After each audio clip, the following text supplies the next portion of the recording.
Nazi impendulo ebengamtshela zona uThobile laphaya. Ngakhetha ukuthi yazini indawo yakhe le. Uyazini usuyenzani. Angilindela mithuba. Zansi kusho ukuthi umamkhulu bekazi ukuthi uzobuya ngebhomu. Bekazi ukuthi le ndaba ese-retreat ushilo wathi basukele inyoka esigodini sayo. Nakho-ke Bese kuba khona enye into eyasho wena-ke eyokuthi abanye benu babengafuni ukuthi ngithathe abanye abantu. I'm one person engakubuzayo mina ngokuthi uthatha uMakhumalo uyamazi yini kahle? nami ngiyayikhumbula le ndaba uMseleko ayisho.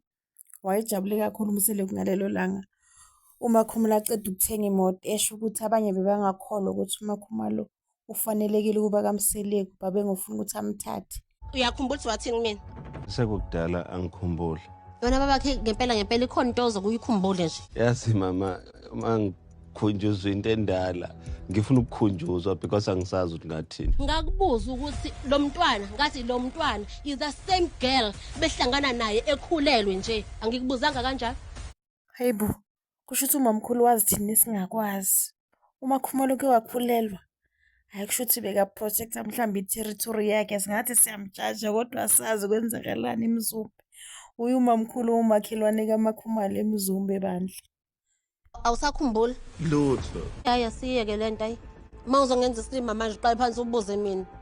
Awazi wena cha khuluma iqiniso. Kodwa manje umamkhulu wayafuna ukuthi uMseleko akhumbule le ndaba. Kusho ukuthi ucabanga ukuthi uMseleko wayehamba abhekana nezisu zamantombazane asendaweni. Awanda bekumele asibheke athini uMseleko isisu sentombazane asendaweni ngoba bekangahlangani phela lo Makhumalo ngaleso sikhathi. Impendulo yami ithi fanele ngenze i-research ukuze ngikhumbule. Awazini wena.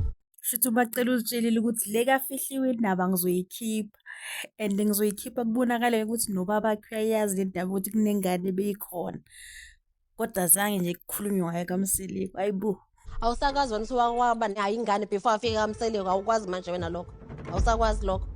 Angisho ukuthi angikwazi. Pho manje kanti waye ungibuzelani kanti? Nababakhe nosingenzani-ke manje izilimi. Angiphiki ukuthi waba nengane, angikuphiki lokho. Babakhe. Okay. Ngaphambi uMakhumalo ayofika kaMseleko. Yeah. Wayengenayo yini ingane yakhe nomuntu wakhe? uMseleko akaphiki ukuthi uMakhumalo waba nengane. Uyayivuma le ndaba. Kodwa into emphefumulisa kanzima umacele uma ethi kaMakhumalo nomuntu wakhe uMakhumalo. Le nto imphefumulisa kanzima. What if le ngane yala ekhaya? What if?